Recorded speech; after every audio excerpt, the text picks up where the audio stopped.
Hey guys, Sean here from the Gardener Center. So every year right about this time, we start getting tons of inquiries regarding everyone's favorite hydrangea, which is the Hydrangea Macrophylla, also known as mophead hydrangeas or big leaf hydrangeas. And most of those questions and inquiries are regarding pruning this specific type of hydrangea, because everybody loves to prune their mophead hydrangeas. The only problem with that is we're really not supposed to prune our mophead hydrangeas, and any pruning that we do should be minimal or preferably none at all. So today I'm going to try to convince everyone to leave their mophead hydrangeas alone. But before I get into the details of the pruning we can do on this particular type of hydrangea, I'm going to share a couple of thoughts just to provide a little bit of context. So most people are cutting their hydrangeas regularly because of poor planting or poorly sited in the landscape. So I'd like to draw your attention to this gorgeous specimen behind me here. So this is a well-established, mature mophead hydrangea that I'm standing in front of right here. And one of the things you'll notice about it, besides the fact that it's gorgeous, is it's not crowding its neighbors, it's not growing into the house, it's not spilling into the lawn, it's not blocking a walkway. It's sited perfectly. It's living its best life here, right here, with plenty of elbow room to do its thing. And that's really how these plants should be used. So if you find yourself constantly having to trim back or cut your mophead hydrangeas, and I'm going to tell you why we shouldn't do that in a minute, dig it up. Right now is perfect time. Dig them up, move them somewhere else where they can have plenty of space to grow.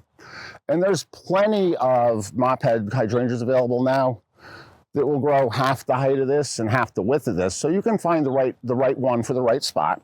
So, and right now is the time to move them. First half of April is perfect timing. So that's one reason people cut them back, is because they get too big in their space. The other reason, and I think this happens even more often, is people don't like the way these plants look in the wintertime. And a lot of the hydrangeas, the mopheads, get cut back in the fall. Because these plants they do a bit of a funny thing in the fall, unlike other deciduous plants. Most plants, their leaves turn a pretty color in the fall and fall off. These hydrangeas, they have a tendency when we have a freeze or a frost, the leaves just kind of turn into a black mush, and then they kind of cling to the plant. So a lot of people, especially if they're situated like in the front of a house or in a very visible spot, people will run right out and say, I don't want to look at this all winter, and they cut them down to the ground. And not just homeowners, a lot of landscapers and grounds maintenance companies also love to cut these types of hydrangeas back in the fall as like part of their fall cleanup regimen. So if your landscapers are cutting your hydrangeas back, tell them to stay away from them in the future, because we want to leave these hydrangeas be, and we minimal pruning at most. I'm going to show you what I'm talking about in a minute. But I have to share a little bit of history of the hydrangea first, because 20 years ago, and this is where the mophead hydrangeas get even more confusing now. 20 years ago, Bailey Nurseries in Minnesota introduced the Endless Summer hydrangea. And the Endless Summer hydrangea was the first hydrangea to bloom on old and new growth. So that's very important to remember when we're talking about mopheads. This is an old one. I have no doubt that it's Nico Blue. That was the industry standard hydrangea before, more than 20 years ago. So I'm pretty sure this is Nico Blue. And if you have hydrangeas in your landscape that are older than 20 years, they're probably Nico Blue as well. So old school hydrangeas, mopheads, bloom on old growth or old wood.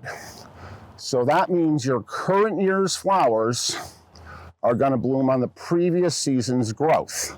So if anything happens to these stems in the fall, winter, or spring, your flowers are not going to be present in the summertime. You're going to get stems, you're going to get leaves, but no flowers. And that was an issue forever with hydrangeas. They've always been a popular plant, but before 2004, people in northern New England, the upper parts of the Midwest, could have hydrangeas, but they couldn't have hydrangea flowers.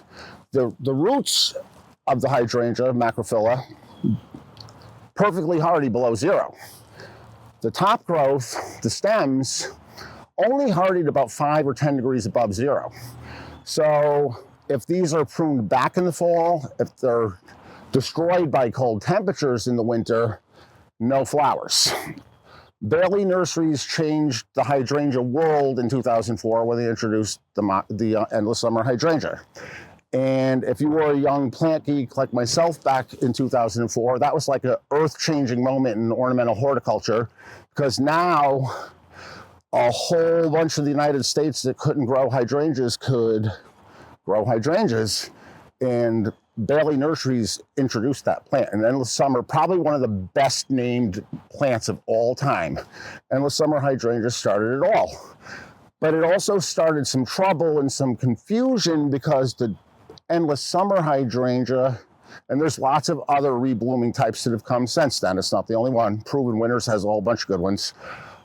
It caused a bit of a confusion, because these reblooming types that bloom on old and new growth, everybody was like, well, now I can just cut my Endless Summer hydrangeas down to the ground every year and they're going to bloom. And this is true, but it's a bad idea, and I'm going to tell you why. Any of you have Endless Summer or any of the other reblooming types? Keep this in mind, it's important. If you cut them down to the ground or real short, it's going to take a long time for those stems to regrow and start blooming. So you're still going to get flowers, but your the length of your bloom season is going to be reduced drastically, because the plant's going to have to spend a lot of time making stems and reaching its flowering height. So even if you have the modern ones, Endless Summer, any of the Proven Winners, Let's Dance series, you want to leave them be. You're just going to be happier if you let them do their own thing. Now there is some pruning you could do in the spring, and you don't want to do it too early. First couple of weeks of April is when you want to do it. And the plants are going to give you visual cues and clues. So you can see we have buds forming all along the stems of this hydrangea plant. And that's not typical. We had a very mild winter here in Connecticut, so a lot of times you'll see growth, a lot of new robust growth at the base of the plant, and then you'll see these little buds opening along the stems, making their way to the top. And they usually leaf out from the bottom to the top. And usually by mid-April, you'd be able to go in and figure out which stems have died back from the winter temperatures. We didn't have that kind of weather this past winter. So you could see on a couple of these, it's just the very tips that burned off. So you can just go in and remove those. So that's allowed. We'll allow that kind of pruning.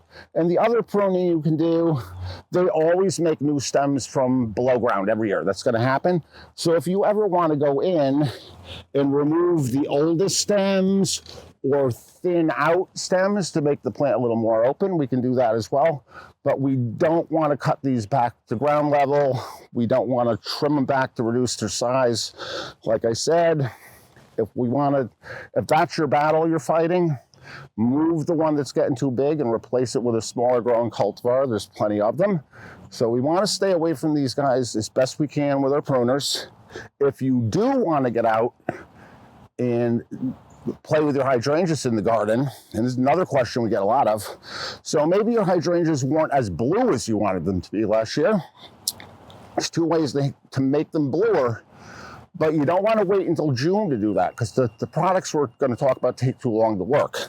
So you have two ways to go. These are both the Spoma products. So this one is a soil acidifier. It's basically just sulfur. This is gonna only affect the soil pH, and it's going to do it pretty quickly.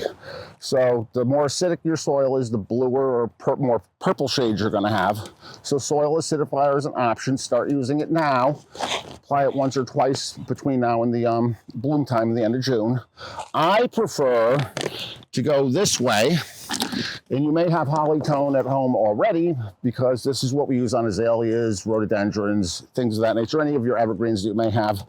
This is a better route for making your hydrangeas bluer, because it's also a fertilizer.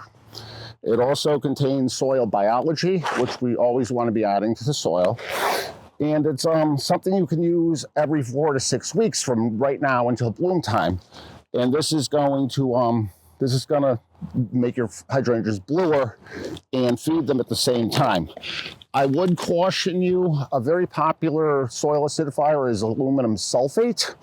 We don't recommend that one. That could build up in the soil and potentially burn your hydrangeas over time. So soil acidifier with sulfur, Hollytone, which also contains sulfur and is fertilizer as well. Those are things to do with your hydrangeas right now if you're anxious to get out and play with them, but leave the clippers in the garage. Guys, as always, thanks for watching, and we'll see you next time.